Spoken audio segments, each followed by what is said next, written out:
Le direct de Polytech TV sur Polytech Horizon 2013 avec une nouvelle émission consacrée à l'économie circulaire, les nouveaux défis de l'économie circulaire. Voilà le thème de cette émission.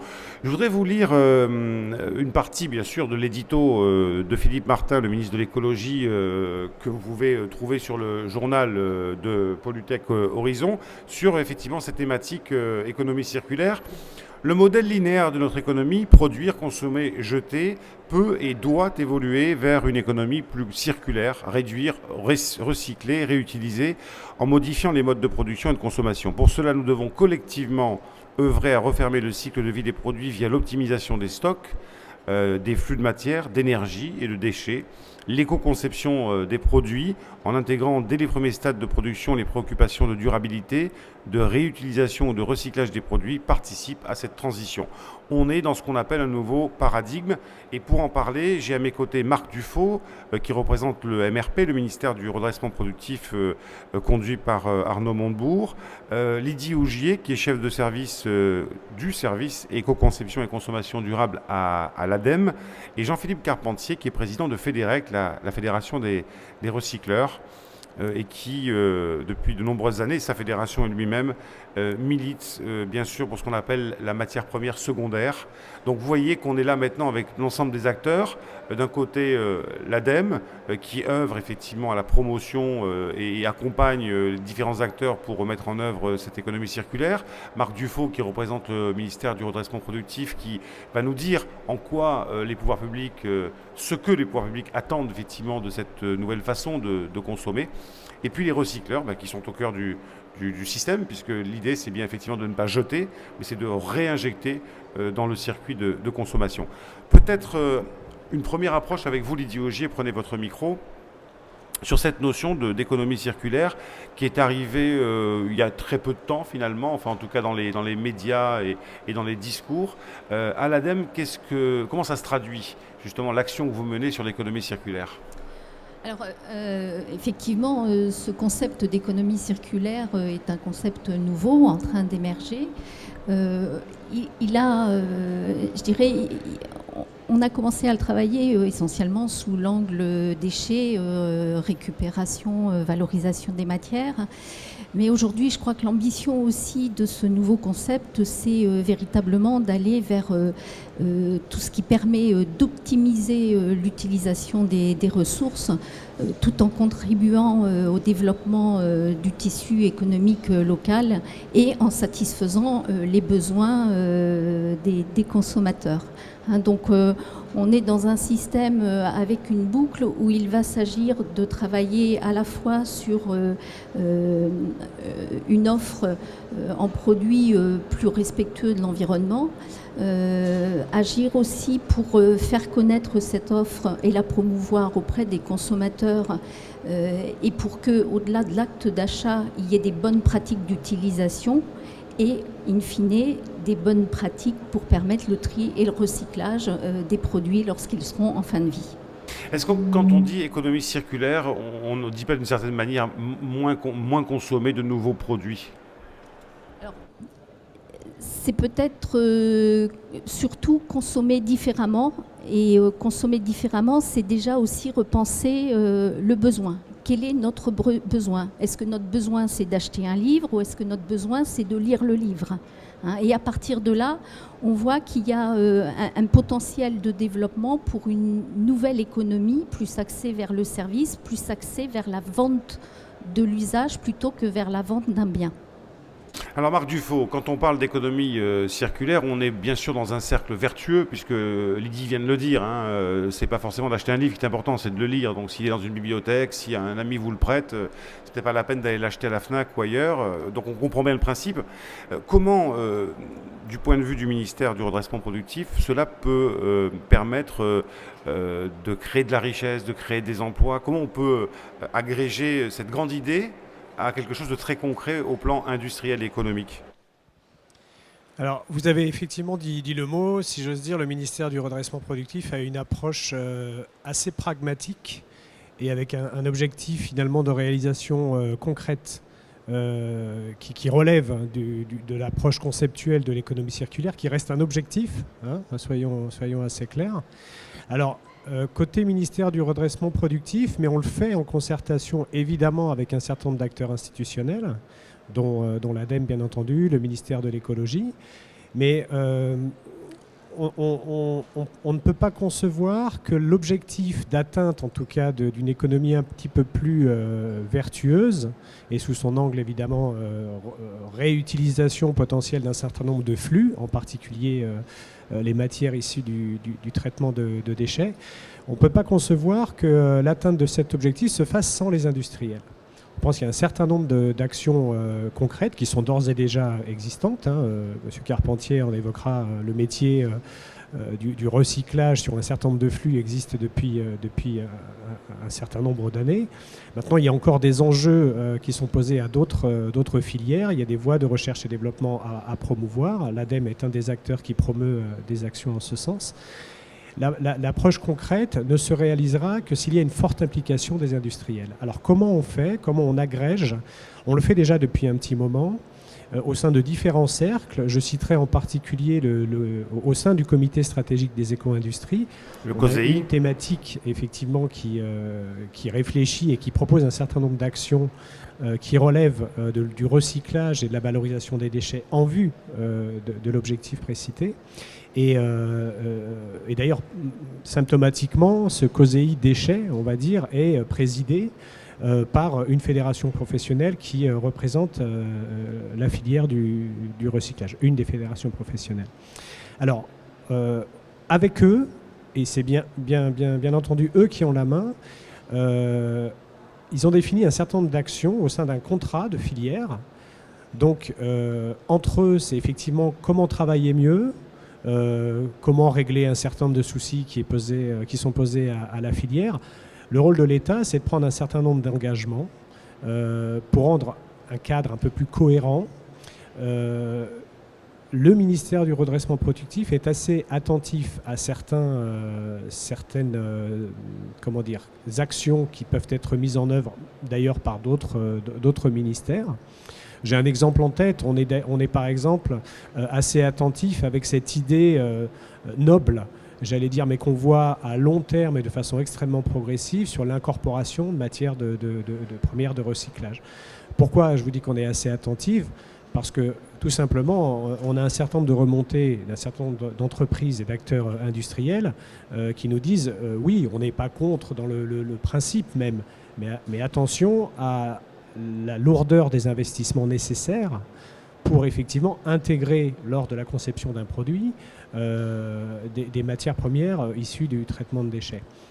Alors par exemple, à ce stade, on s'oppose assez farouchement à l'idée de taux d'incorporation, de pourcentage. On est assez attentif parce que c'est des discussions qui ont lieu aussi dans le cadre de la révision de la directive cadre déchets à Bruxelles. On tend vers. Donc je pense qu'il faut avoir une attitude, encore une fois, pragmatique, avec une logique d'action concrète. Et c'est tout l'enjeu d'ailleurs de l'après-contrat de filière qui a été signé avec une notion de pacte entre les acteurs industriels. Tout l'enjeu maintenant, c'est de concrétiser sur le terrain et voir effectivement si on doit le faire plutôt à une échelle territoriale ou effectivement l'économie circulaire. Vous avez noté comme moi que il y a eu quelques propositions de définition, mais il n'y a pas une définition arrêtée, normalisée, etc. Donc la conception de l'échelle géographique et ce fameux principe de proximité, nous par exemple sur ce sujet-là, on dit pourquoi pas, dès lors qu'effectivement tout le monde tire un avantage, et à commencer évidemment par les entreprises. Alors c'est effectivement la nouvelle France industrielle dont a parlé François Hollande lors de la conférence environnementale de septembre. On sait que près de la moitié des 34 plans industriels concernent des éco-industries ou des éco-activités, donc on est plutôt bien parti, parce qu'effectivement, il y a un fort potentiel.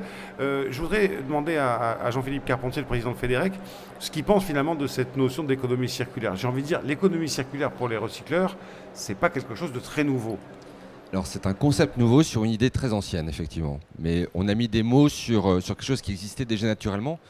Je pense que aujourd'hui, ce qui se passe réellement, c'est que on mange de plus en plus vite notre capital écologique. C'est-à-dire que cette année, on avait fin août fini de manger notre capital de l'année 2013. Il y a 5 ans, on avait fait ça au 20 octobre. Il y a 10 ans, on avait fait ça au 1er novembre. Donc le rythme s'accélère et donc naturellement, les richesses naturelles, les ressources naturelles deviennent de plus en plus rares, deviennent de plus en plus chères et difficiles d'accès. Et donc l'industrie va se tourner vers d'autres sources. Les nouvelles matières premières en sont. Et donc ce concept d'économie circulaire vient simplement d'un besoin réel. C'est pour ça que je ne suis pas très inquiet sur l'incorporation à terme de matières recyclées dans les produits, parce que ça va être une nécessité. Ça va s'imposer parce qu'il n'y aura pas de ressources naturelles suffisantes pour créer ces produits. Maintenant, quand on parle d'économie circulaire, c'est un ensemble. Comme vous dites tout à l'heure, l'industrie du recyclage est au centre de l'économie circulaire. Je ne partage pas complètement ce point de vue. On est un des maillons. Un maillon important, certes, mais on n'est pas au centre de l'économie circulaire. S'il n'y a pas de l'éco-conception sur les produits en amont par les metteurs sur le marché, s'il n'y a pas le geste du citoyen qui va bien trier son produit, s'il n'y a pas les collectivités qui accompagnent ce citoyen dans ce geste de citoyen, s'il n'y a pas les centres de tri, s'il n'y a pas les recycleurs, et si derrière il n'y a pas des industries françaises qui acceptent de reprendre ces produits pour refaire de nouveaux produits, il n'y a pas d'économie circulaire. Donc nous ne sommes pas au centre, nous sommes un maillon, et ce maillon est important, mais il ne faut pas oublier tous les autres maillons de cette économie circulaire. Et vous avez raison de me reprendre sur justement cette espèce on sent sur le début du débat, et vous le disiez, des questionnements qui se passent sur la réinjection de matières secondaires, enfin matières premières secondaires dans la production. C'est quoi? C'est un problème réglementaire, un problème sanitaire, un problème Est-ce que c'est pas encore un problème à la française? C'est-à-dire on se pose des questions là où il n'y en a pas.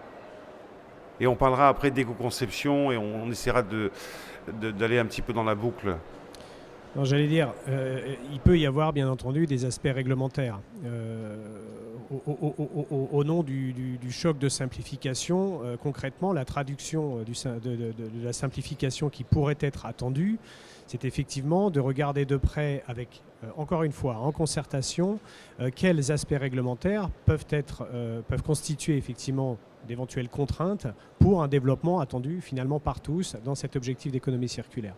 Alors on a mis en place à travers effectivement la modernisation de l'action publique des choses très très concrètes pour le coup où un certain nombre d'entités peuvent saisir l'État pour faire remonter un certain nombre de contraintes vécues sur le terrain quand il s'agit effectivement de faire mieux en matière d'économie circulaire. Sur le point spécifique de l'incorporation de matières premières de recyclage, effectivement, là, c'est l'attention que l'on porte, c'est de savoir si elle se traduira ou non, et si oui, comment, dans les textes réglementaires. Donc au niveau de la directive cadre déchets demain, et évidemment la transposition dans les décrets au niveau national.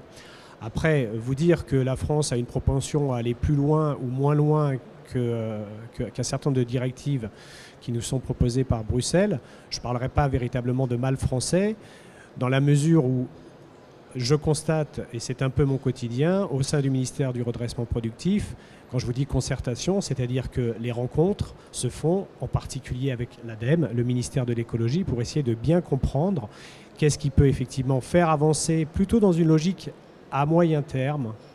Il y a la notion de progression derrière, mais pas effectivement légiférer de façon relativement brutale et qui peut être encore une fois encore pénalisante. Alors Lydie Augier, Jean-Philippe Carpentier a parfaitement posé le débat. Il a dit c'est d'un côté éco-concevoir, de l'autre consommer de manière raisonnable, trier, effectivement traiter, puis ensuite recycler. Hein, voilà toute la chaîne. Je voudrais qu'on commence par l'éco-conception. C'est le grand défi finalement à relever, c'est de dire à la nature même, à la base de tout, il faut que le producteur pense à la fin de vie du produit, son démantèlement, la facilité de le démanteler. On en est où aujourd'hui en France, sachant que ça fait un petit moment déjà qu'on discute de ces questions d'éco-conception avec les industriels?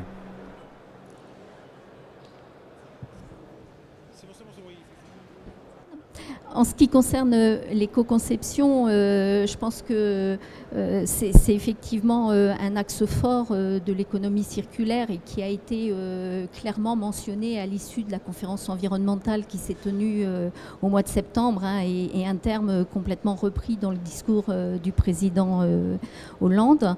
Le concept d'éco-conception, hein, ça consiste en quoi? Ça consiste à penser le produit de façon à limiter tous ces impacts environnementaux à toutes les étapes de son cycle de vie. Donc les étapes du cycle de vie, c'est au moment de la production, donc au niveau du site industriel, au moment de sa phase de distribution avec l'impact transport, au moment de son utilisation et puis enfin au niveau de sa fin de vie. Alors, et en essayant aussi à chaque fois, l'intérêt aussi de l'éco-conception, c'est d'avoir donc une démarche globale et d'éviter un report d'impact, c'est-à-dire que en limitant un impact production, il faut veiller qu'on ne dégrade pas les autres éléments de la chaîne. Donc, travailler sur l'éco-conception, c'est du coup concevoir un produit qui va être plus économe en ressources, qui va avoir une durée de vie la plus longue possible et qui va être conçu de façon à permettre sa réparation et puis, lorsqu'il est en fin de vie, son démantèlement et son recyclage. Alors justement, Jean-Philippe Carpentier, vous avez développé, mais est-ce que vous, avec les historiques que vous avez chez vos adhérents, vous avez l'impression que les choses ont un petit peu bougé depuis quelques années, ou est-ce qu'il reste beaucoup de travail à faire ? Un peu les deux. Je pense qu'aujourd'hui, il y a du travail qui a été fait réellement auprès des industriels. Il y a une prise de conscience des industriels, ne serait-ce que par le fait qu'ils vont réinjecter à un moment donné de la matière recyclée. Et ils se disent, tiens, finalement, c'est vrai que c'est pas facile et que si je peux concevoir mon produit pour qu'il se recycle beaucoup plus facilement, moi aussi, ça va me faciliter la tâche en amont. Comme on est dans la boucle, forcément, à un moment donné, le boomerang, il revient toujours. Donc, on a intérêt à bien concevoir, sinon, il revient vite, le boomerang.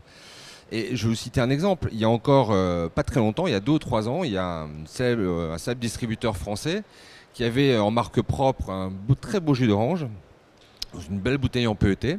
Il faisait ça dans les pays de l'Est. Et donc, dans les pays de l'Est, on utilise encore pas mal le PVC.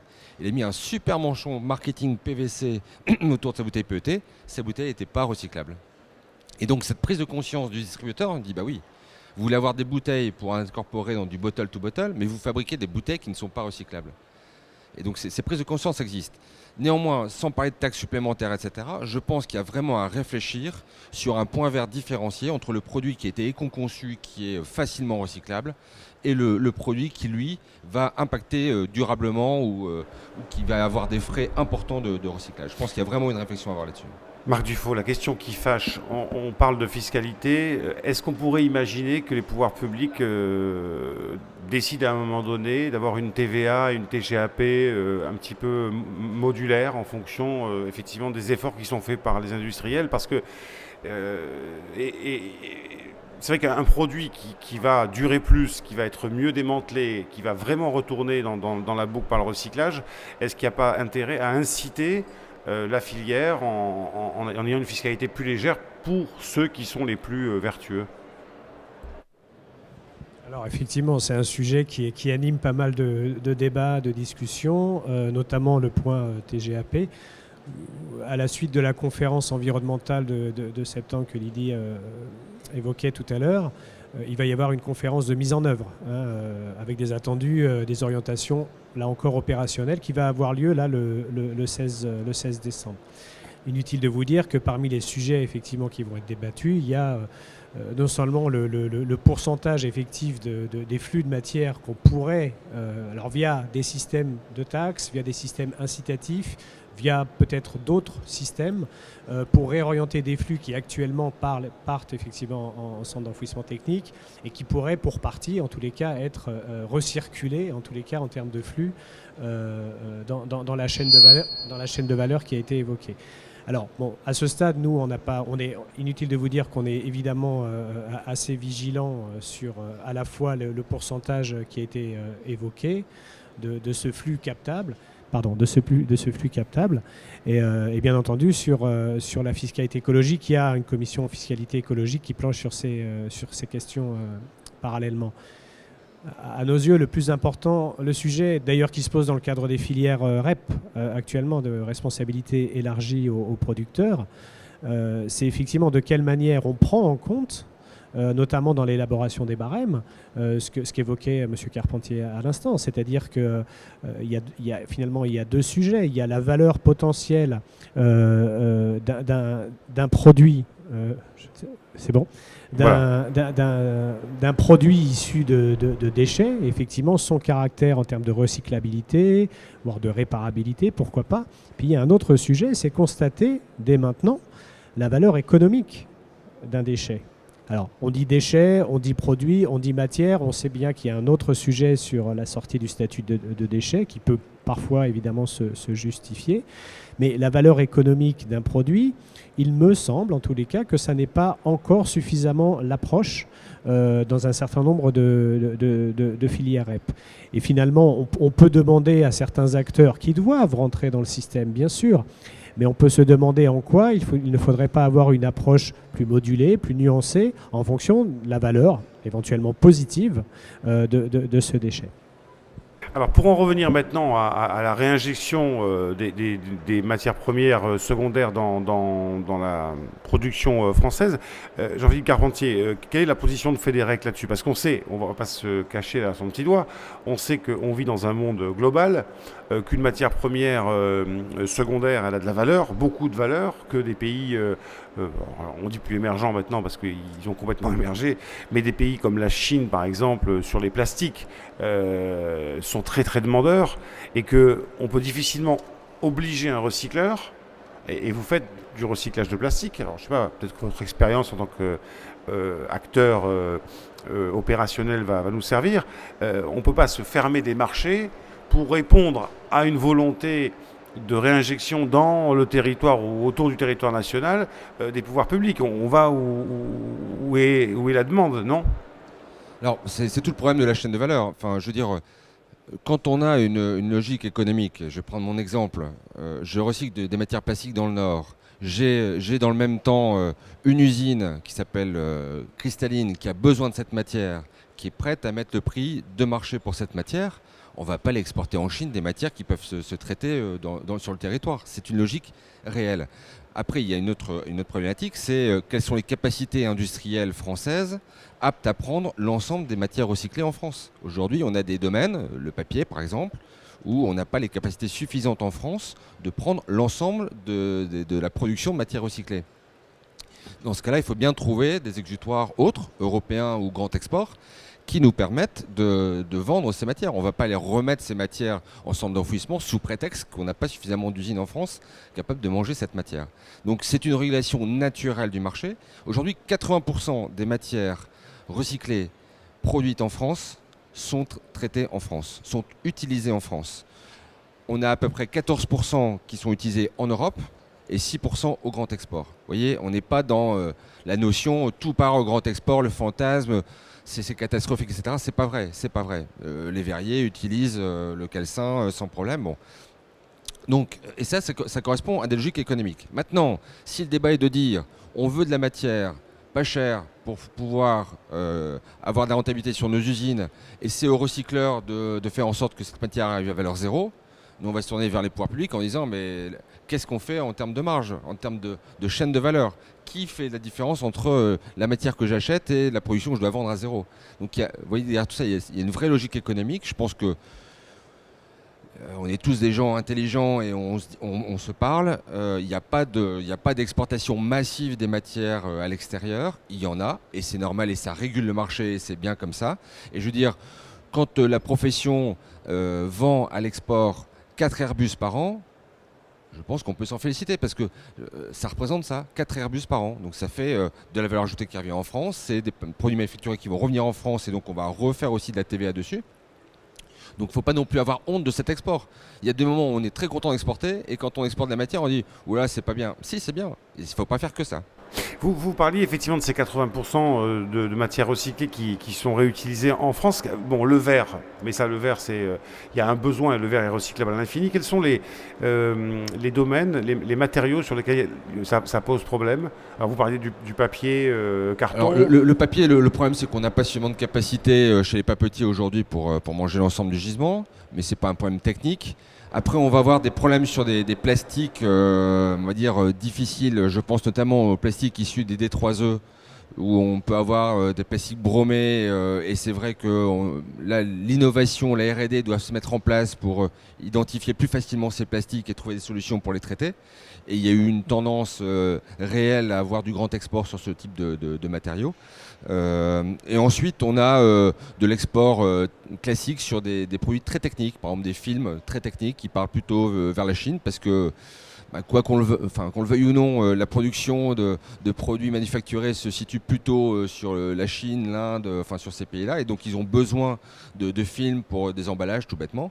Et donc, on a une demande de plastique technique, mais c'est pas là, on n'est pas sur de la matière de seconde gamme, on est sur au contraire de la crème de la crème. Et il y a une grosse recherche de ce produit-là sur ce grand export. Lydie Houget, alors on est dans le cœur du sujet de l'économie circulaire et puis vient comme ça s'inviter une autre notion, c'est l'économie de la fonctionnalité, pour que tout le monde comprenne. Hein. Alors c'est pas la même chose. L'économie de la fonctionnalité et l'économie circulaire c'est pas la même chose. L'économie de la fonctionnalité fait partie de l'économie circulaire. Mais pour bien comprendre, qu'est-ce que l'économie de la fonctionnalité ? C'est l'exemple du livre, on va dire. Mais encore. Alors, l'économie de la fonctionnalité, l'idée derrière, c'est effectivement la vente d'un usage. Oui, c'est le bon point, par exemple, voilà. Plutôt que d'un produit. Alors, cette notion, aujourd'hui, elle trouve principalement effectivement des applications dans le domaine des relations B2B. Aujourd'hui, une entreprise, elle n'achète pas des rouleaux de serviettes d'essuie-main, elle achète une prestation d'essuyage dans ses locaux sanitaires. Quand elle a besoin de faire des photocopies, ce qu'elle achète, c'est pas un photocopieur, mais un nombre. Ce qu'on appelle des utilités. Voilà. Donc c'est ça, la notion de vente d'usage. Et donc l'idée là, c'est de voir dans le domaine de la consommation grand public, est-ce qu'il n'y a pas aussi sur certaines catégories de produits des marchés qui pourraient se développer de la même façon.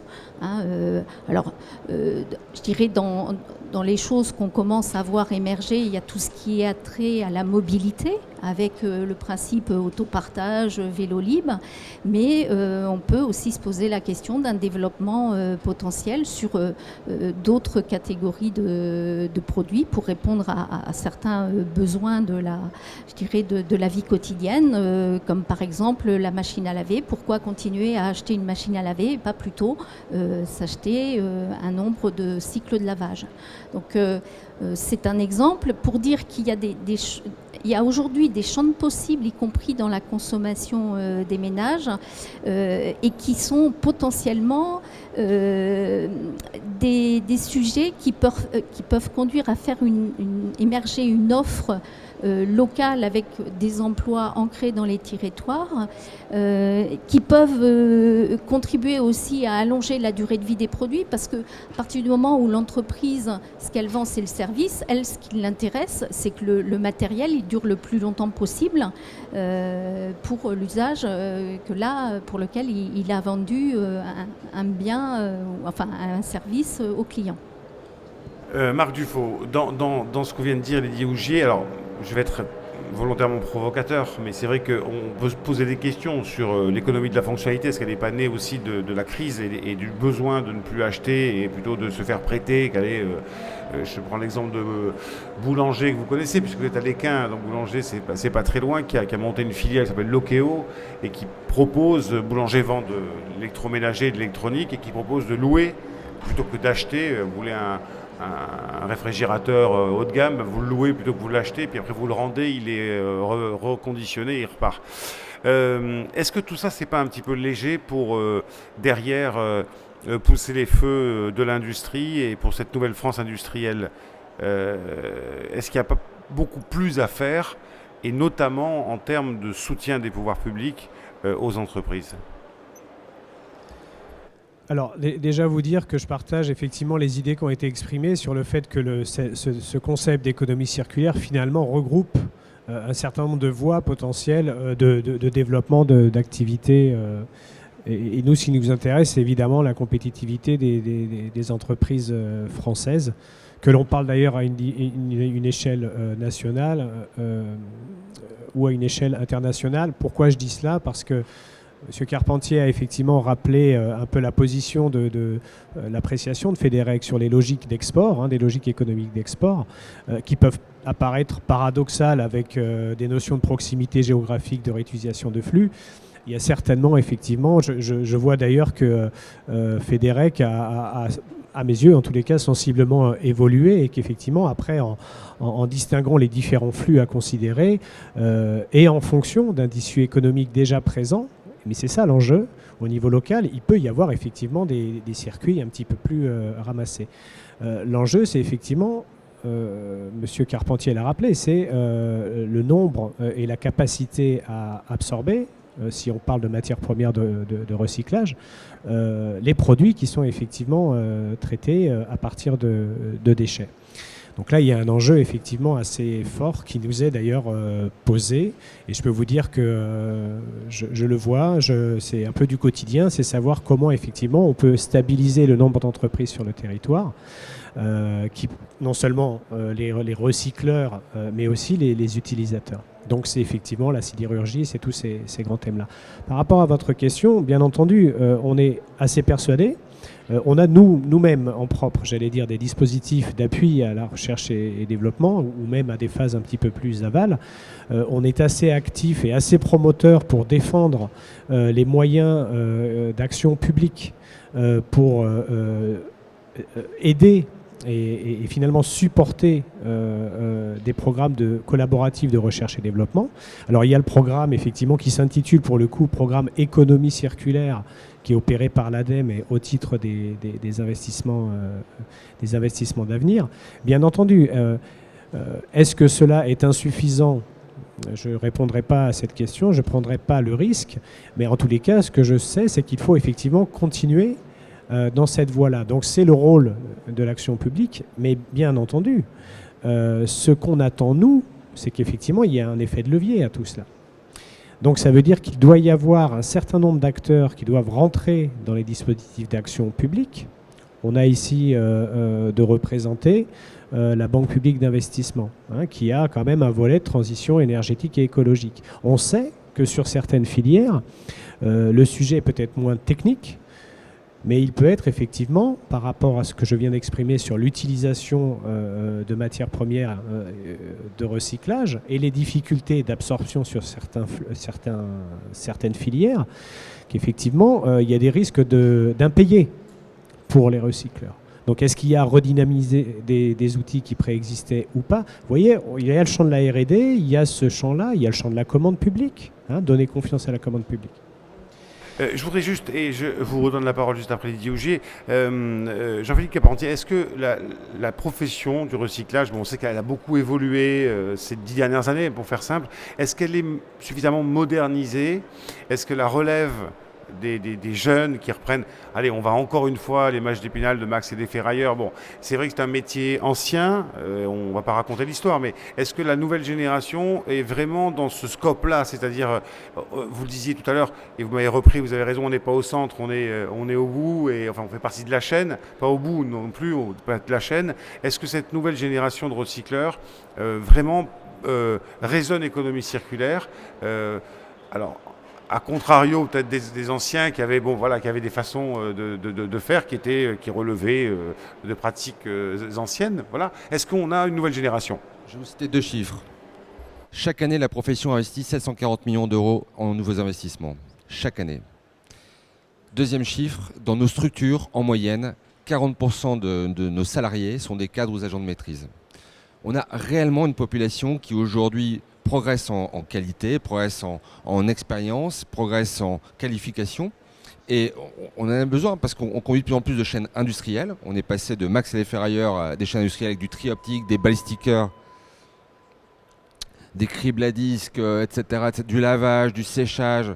Donc on a plus besoin aujourd'hui d'ouvriers de maintenance en hydraulique, en tri optique, etc., que de gens qui vont trier au sol de la ferraille. Donc on a vraiment une vraie évolution de la profession. Ce que je voudrais dire, c'est que pour continuer à investir, et on peut investir plus, moi je le sens dans mes adhérents, enfin ça fait 3 jours que je suis là, je les écoute, On a envie d'investir. Mais pour investir, on a besoin de 3 choses. On a besoin de simplifier les choses, les règles. On a besoin d'avoir une vraie vision, une stabilité fiscale. Et on a besoin de sous. Et aujourd'hui, les banques ne jouent pas le jeu. Donc je sais que la BPI est là pour nous aider. Elle le fait. On a Oseo qui est là aussi dans le voilà. Mais si ces 3 critères sont réunis, je peux vous garantir que les investissements vont repartir. Mais on a vraiment besoin de cette ligne pour pouvoir redonner confiance et aller vers l'avant. Encore un dernier exemple. Dans le plastique que je travaille, on n'arrive pas à fournir suffisamment de matières plastiques à l'industrie des minéraliers qui mettent en bouteille l'eau. Ils en veulent plus. On n'a pas assez de matière. Donc je suis prêt à investir une 3e ligne, une 4e ligne. Il me faut de la matière et il me faut des sous. Voilà. Mais on peut le faire. Il y a le marché. Enfin, le potentiel est là. On n'est pas allé au bout du recyclage.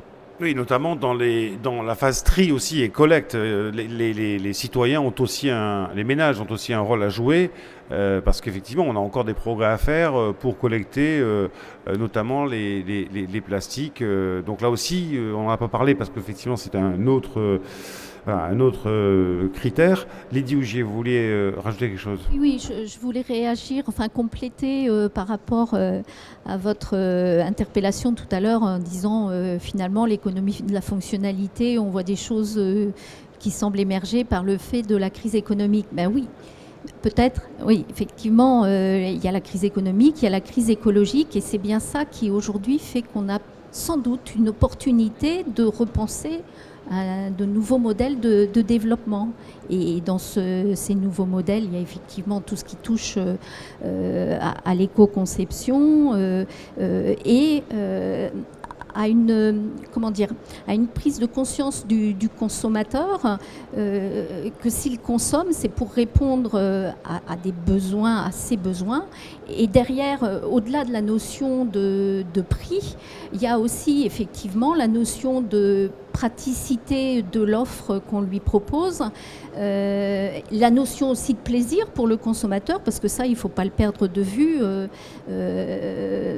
Il faut répondre à un usage, mais il y a aussi la notion de plaisir pour le consommateur. Donc, aujourd'hui, il y a un champ, me semble-t-il, de possibles qui s'ouvre dans un contexte de crise. Alors c'est certainement très malheureux, mais voilà, pour moi, c'est quand même une opportunité pour repenser de nouveaux modes de consommation et de nouveaux modes de production. Et là, je rejoins l'intervention de M. Carpentier. C'est vrai que qui dit nouveaux modes de production dit des besoins pour les entreprises de soutien financier, de soutien aussi à la recherche-développement. Alors ça, au côté ADEME, c'est ce qu'on connaît bien, puisque c'est un peu notre travail quotidien, oui, c'est notre ADN, que d'aider des programmes de recherche-développement pour lever les verrous technologiques, les verrous organisationnels, parce qu'il n'y a pas que du verrou technologique, il y a de l'organisation. Et mettre à disposition des entreprises toutes les ressources qui vont leur permettre d'aller dans ces démarches d'éco-conception. Marc Dufaux. Oui, juste en addition, je pense qu'effectivement, il ne faut pas voir le concept d'économie circulaire sur la base d'un seul item, on l'a dit tout à l'heure, et surtout par le petit bout de la lorgnette. Monsieur Carpentier rappelait effectivement les attentes sur trois volets, et en plus je rajouterais qu'il faut qu'elles soient intégrées. Autrement dit, il faut que sur le sujet des garanties, éventuellement des risques pris en matière d'investissement, il y a un certain nombre d'attendus. C'est pour ça qu'il y a d'ailleurs un certain nombre d'attendus exprimés au niveau de la BPI, qui jouera son rôle, mais effectivement, il y a les autres acteurs du monde de la garantie, des banques et de l'assurance. Donc il y a un volet effectivement à voir si on veut véritablement dynamiser cette filière. Et un deuxième point que je voulais dire, c'est qu'effectivement, il y a le sujet, on a tourné un peu autour, le sujet export, et avec des évolutions en termes de sensibilité et d'approche, je le rappelle. Mais là, on parle bien d'export tout à fait légal, basé sur des logiques économiques. Il y a un sujet en soi sur lequel nous, on est assez moteur, même si on n'est pas le principal opérateur, qui est effectivement le ministère de l'écologie et ses services déconcentrés au niveau territorial et de réal, sur effectivement lutter contre à la fois les sites qui sont complètement à la marge de la loi, et puis les flux aussi. Donc les flux en interne et les flux en transnational. Et on sait, donc, indépendamment du chiffre qu'a évoqué M. Carpentier tout à l'heure, qu'il y a un certain nombre de conteneurs, effectivement, qui s'en vont dans des zones portuaires en toute illégalité. Et ça, c'est les gens de Fédérex, c'est les gens c'est les éco-organismes, c'est un certain nombre d'acteurs qui sont pour le coup d'accord. Et dans le COSEI déchets et dans le contrat de filière que j'évoquais tout à l'heure, il y a effectivement ces actions. Et pour le coup, là, l'objectif, c'est quoi? C'est de faire rester sur le territoire un certain nombre de déchets, de produits qui partent en toute illégalité, sur lesquels, manifestement, il peut y avoir des besoins et il y a des modes de traitement adaptés pour ce type de flux. Donc là, on est effectivement attentif. On est actuellement en train de travailler notamment avec les services des douanes. Et croyez-moi, c'est pas facile. Il faut faire correspondre les nomenclatures douanières et les nomenclatures du Code de l'environnement. Enfin, il y a des vrais sujets, mais il y a vraiment un objectif tangible, pour le coup, et partagé par tous, aussi bien les privés que la sphère publique. Voilà donc ce qu'on pouvait dire sur l'économie circulaire. Je pense qu'on a fait le tour de la question et c'est bien d'avoir effectivement terminé par aussi les flux qui disparaissent et qu'on doit contrôler et remettre un petit peu d'ordre. Et je sais que Fédérec agit aussi dans ce sens-là. Donc en tout cas c'est l'impression que j'en retire, le sentiment que vous êtes tous vous regardez tous dans la même direction et on espère effectivement que les matières premières secondaires seront, même si c'est déjà le cas, parfaitement trouver leur place dans la production française et que ça permettra d'industrialiser, de créer de l'emploi et de régler les gros problèmes d'emploi que nous avons dans ce pays. Alors c'est pas la seule façon de trouver de l'emploi parce que sinon vous auriez trop de boulot. Mais en tout cas, merci d'être venu sur ce plateau. On va faire une petite pause et on se retrouve dans une quinzaine de minutes. Merci.